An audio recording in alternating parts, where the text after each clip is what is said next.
Students, हम question number कर रहे हैं 13 क्वेश्चन नंबर।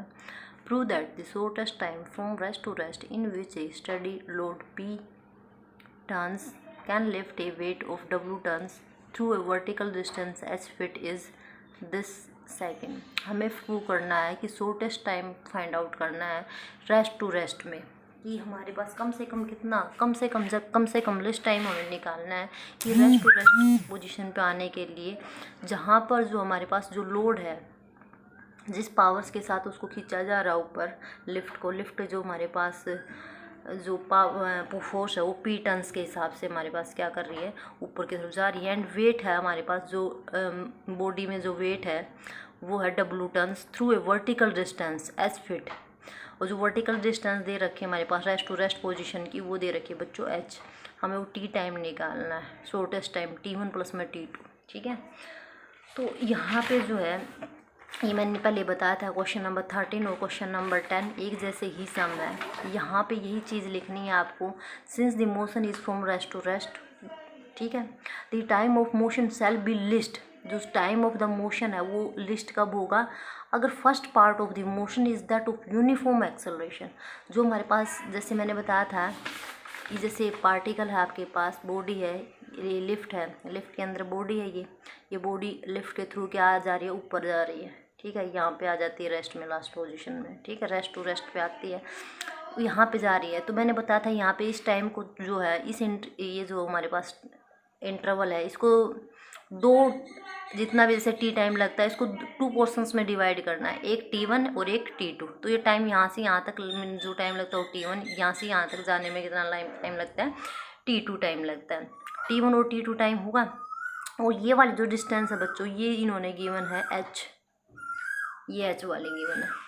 तो यहाँ से जो फर्स्ट पार्ट है, यहाँ से लेके यहाँ पर जिसमें एक्सेलरेशन चल रही है, हमारे पे एक्सेलरेट हो रहा है बॉडी, तो इसमें क्या करना है, तो लिस्ट टाइम तभी लगेगा आपका जो first part of the motion is that of uniform acceleration. ये अगर यूनिफॉर्म एक्सेलरेशन में होगा यहाँ स्टार्टिंग में, और जो लास्ट का टाइम होगा जहाँ पे हमारे पास रिटार्डेशन स्टार्ट होती है, डी एक्सेलरेट स्टार्ट हो जाना है, वहाँ पे आपको लेना है the first part of the motion is that of uniform acceleration and that second part with uniform retardation। और जो second part है वो क्या होगा, with uniform retardation।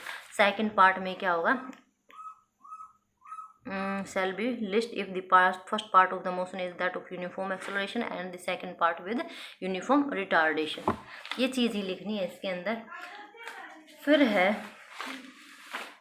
देखो, अब आगे जो है मेरे को लिखना है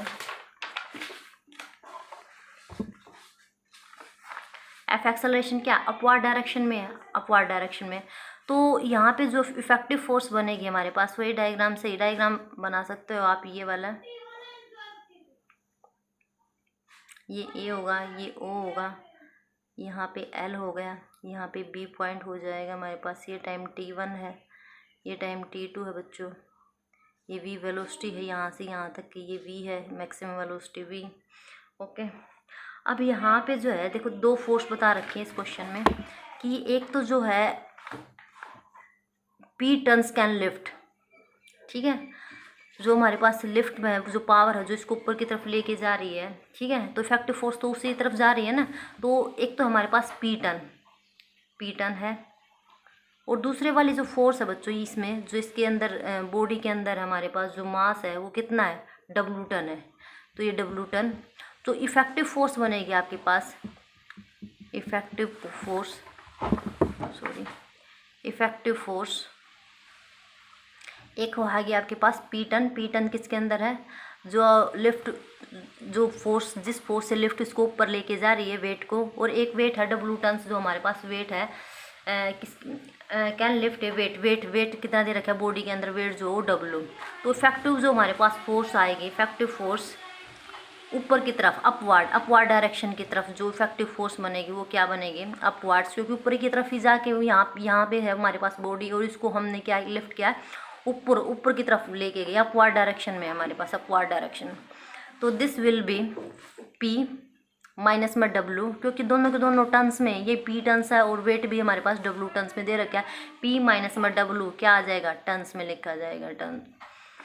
this is equals to P minus में W, या आप टन को जो है आपको किस में चेंज कर देना है, इसको चेंज कर देंगे हम इसको कि फिट, हाइट जो हमारे पास फिट में दे रखी है, H is equals to height is equals to H feet, तो इसको टन्स को हम किस में, पाउंडल्स में चेंज करेंगे, क्योंकि उसमें फोर्स हमें पता है जहाँ पे फिट होता है FPS सिस्टम में फोर्स जो हमारे पास पाउंडल में गिवन होता है, इसको हम पाउंडल में चेंज करेंगे। तो 1 टन जो होता है, 1 टन किसके इक्वल होता है, 2240 जी पाउंडल के इक्वल होता है, ये याद रखना है आपको।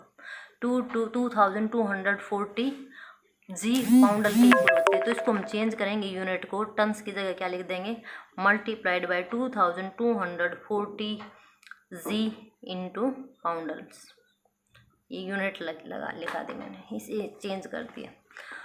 अब जो है इक्वेशन ऑफ द मोशन क्या बनेगी आपके पास, equation of the motion, equation of the motion is, equation of the motion बनेगी आपके पास effective force is equals to mass into में acceleration. This implies effective force क्या, अपवार्ड डायरेक्शन की तरफ है बच्चों, ये वाले इस टाइम के लिए, P माइनस में W इंटू में 2240 जी इज इक्वल्स टू मास, मास हमारे पास W है, इंटू ये टन है, तो इसको हमने किस में चेंज करना है, पाउंडल में चेंज करना है। तो इसको 2 मास हमारे पास था, this is equal to W ton, ton को हम चेंज करेंगे पाउंडल में 2240 जी पाउंडल। यहाँ पे आपको मास लिखना है W इंटू 2240 इंटू जी और इंटू F, ये वाला पोर्शन इससे कैंसिल हो गया। तो हमारे पास F की वैल्यू जो आएगी, F इज इक्वल्स टू आपके पास आएगा P माइनस में W डिवाइडेड बाई W, और जी भी रह गया क्या किसी के साथ,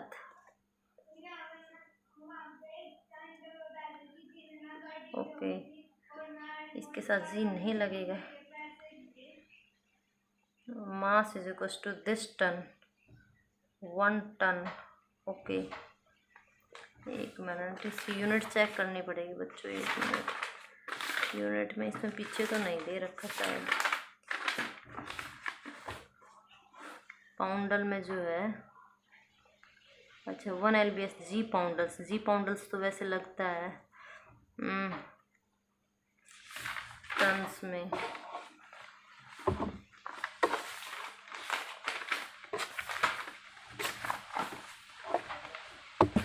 इसको बच्चों यहाँ पे जो है W टन है, मास है, तो आपका KG में, तो इसमें जी नहीं, फोर्स के साथ नहीं लगेगा क्योंकि हमारे पास ये KG में ही आएगा। This is W ton 2240 pound, अगर जी लगेगा ना तो फोर्स में ही लगना, फोर्स में, तो यहाँ पे जी फोर्स के साथ लगना। अगर मास में है तो 1 टन जो है वो किसके इक्वल है, 2240 पाउंडल के इक्वल है। अगर जी हम फोर्स के साथ, फोर्स वाले पोर्शन के साथ लगाना है तो इसके साथ हमें जी नहीं लगाना, ये वाला जी नहीं लगेगा इसमें, तो ये जी हमारे पास इसके साथ में ही रहेगा जी। नेक्स्ट है, फिर हम करते हैं, F की वैल्यू आ गई हमारे पास। F की वैल्यू निकालने के बाद हम करते हैं, जो हमारे पास पोर्शन है, ये जो ट्रायंगल ले रहे हैं हम OAB, इसमें OA जो पोर्शन है हमारे पास, OA वाला पोर्शन, इसके अंदर जो है वेलोसिटी टाइम जो है वो किसके टाइम वेलोसिटी जो है क्रोस्पोंडिंग टू मोशन अंडर एक्सेलरेशन के अंडर में हमारे पास वेलोसिटी चल रही है, और जो रिटार्डेशन है हमारे पास वो किसके, जी के अंडर में, ये एक्सेलरेशन है, और यहाँ पे इधर वाले पोर्शन में, इससे ऊपर वाले में रिटार्डेशन स्टार्ट हो जाती है। तो मैंने पीछे जो है, पीछे वाले क्वेश्चन में बताया था तुम्हें, ये टाइम OL की वैल्यू क्या है, OL is equal to T1, और LB की वैल्यू आपके पास T2, and OB is equal to T1 plus में T2। फिर पीछे मैंने एक रिलेशन बताया था तुम्हें, ठीक है, वो पीछे वाले क्वेश्चन में ही मिलेगा आपको, इसको दोबारा मैं रिपीट नहीं कर रही। तो यहाँ से अगर निकाला जाए तो हमारे पास एक फॉर्मूला बनता था कि V velocity, V is equals to F/T था, क्या था वो, एक मिनट, ये था V is final velocity, initial velocity plus FT। अब इनिशियल वेलोसिटी 0 है प्लस FT, TT टाइम कितना है T1, ये भी वेलोसिटी मैक्सिमम वेलोसिटी, यहाँ से T1 की वैल्यू हमारे पास थी, F की वैल्यू निकाल दो, चलो F is equals to V/T1, okay. Similarly हमने निकालेंगे जो z की वैल्यू है, z की वैल्यू आएगी आपके पास v/g t2, ये निकाल दी थी हमने। सिमिलरली आपको निकालने z की वैल्यू v/t2 आ जाएगा। फिर इसके बाद मैंने बताया जो एरिया होता है आपके पास, एरिया ऑफ द ट्रायंगल लिख देना है। Area of the triangle OAB equals to distance travelled, जितनी भी डिस्टेंस ट्रैवल्ड की है वो इस एरिया के इक्वल आएगी। तो इसका एरिया देखा जाए तो क्या आ जाएगा हमारे पास 1/2 बेस इंटू में हाइट। बेस कितना है t1 प्लस में t2 इंटू हाइट। हाइट कितनी है बच्चों, ये वाली AL is v, this is equals to h height के इक्वल। दिस इम्प्लाइज v की वैल्यू अगर निकाली जाए तो ये आ जाएगी 2h divided by t1 plus t2। ये वैल्यू निकाल दी हमने, v की वैल्यू ये आ गई। अब यहाँ पे f की वैल्यू आई थी आपके पास, ये एक वाला रिलेशन तो ये है, एक रिलेशन ये है, और इससे पहले f का ये है। ये आपने f की वैल्यू यहाँ से निकाल रखी है, f की वैल्यू ये भी निकाल रखी, तो दोनों को क्या कर देते हैं, इक्वेट कर देते हैं। This equation and this equation, from that two equations then we get p minus में w इंटू में z divided by w is equals to v/t1।